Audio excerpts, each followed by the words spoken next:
Imagine this. You're 5 years old. Someone gives you a shiny toy and says, "Everyone wants this. It's going to be worth a lot." You trade your allowance for it. They walk away smiling. A minute later, the toy breaks. And suddenly, they're gone. That's the Wolf of Wall Street, just with suits, phones, and millions of dollars. Jordan Belfort didn't steal money by breaking into vaults. He didn't rob banks.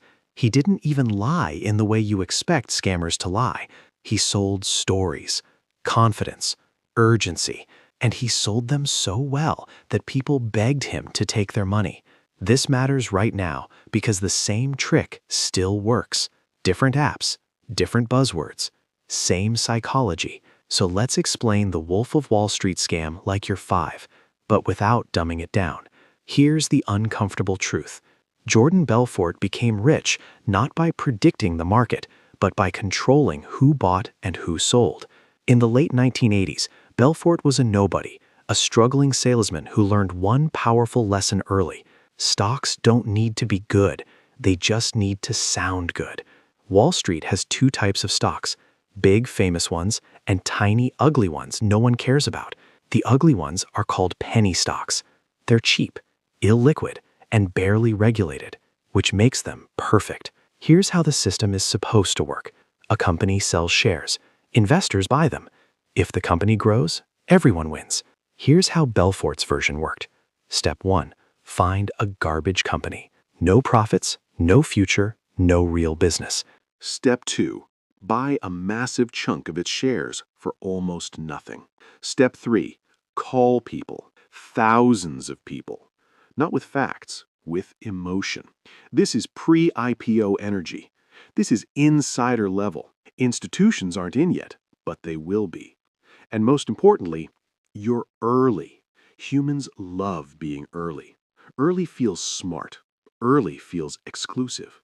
Now here's the part most people miss. Jordan Belfort didn't care if you made money. He cared that you bought.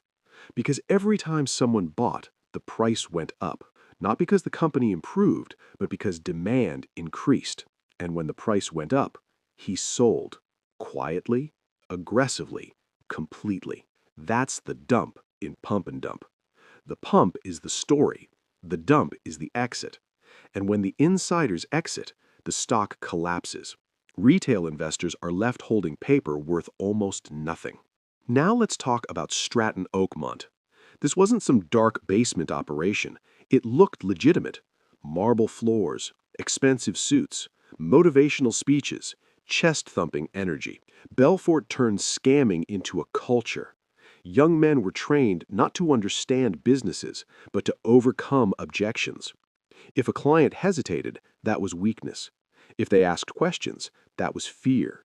The job wasn't to inform, it was to close. Think about that. A financial firm where knowledge didn't matter, only persuasion, and the commissions were insane. On legitimate stocks, brokers earned maybe 1%. At Stratton Oakmont, brokers earned up to 50%. That should have been the red flag. But greed makes people quiet. By the mid-1990s, Stratton Oakmont was moving hundreds of millions of dollars. Belfort was flying helicopters to work, buying yachts named after his wife, doing drugs like it was a competitive sport. And here's the irony.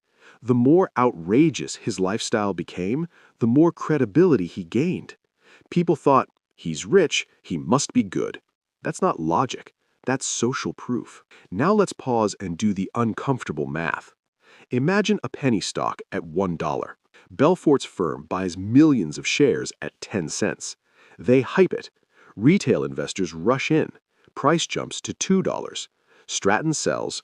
Investors lose 90% when it crashes back to pennies. Stratton walks away with tens of millions. Multiply this by dozens of companies. That's the machine. No innovation, no value creation, just redistribution. From many small investors to a few insiders. Eventually, the system cracked. Not because regulators were brilliant, but because someone inside talked. The FBI started listening.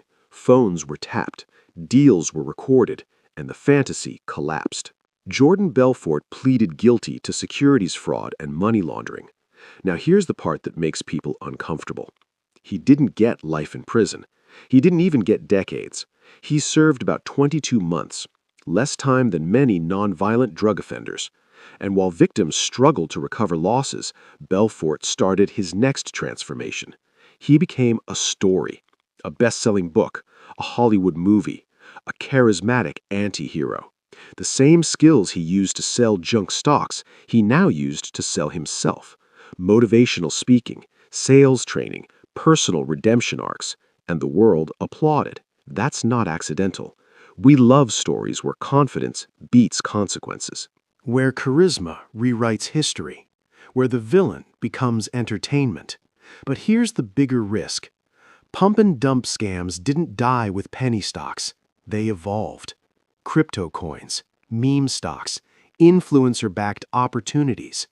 Different wrapper, same psychology. Urgency, exclusivity, simple narratives hiding complex risks. The Wolf of Wall Street isn't about one man. It's about a system that rewards persuasion more than truth. A system where selling feels more valuable than building, where attention creates value, temporarily. So here's the question worth sitting with. If someone can lose millions, serve a short sentence, and come back richer, famous, and admired, was the scam the stock market? Or was it us believing the story?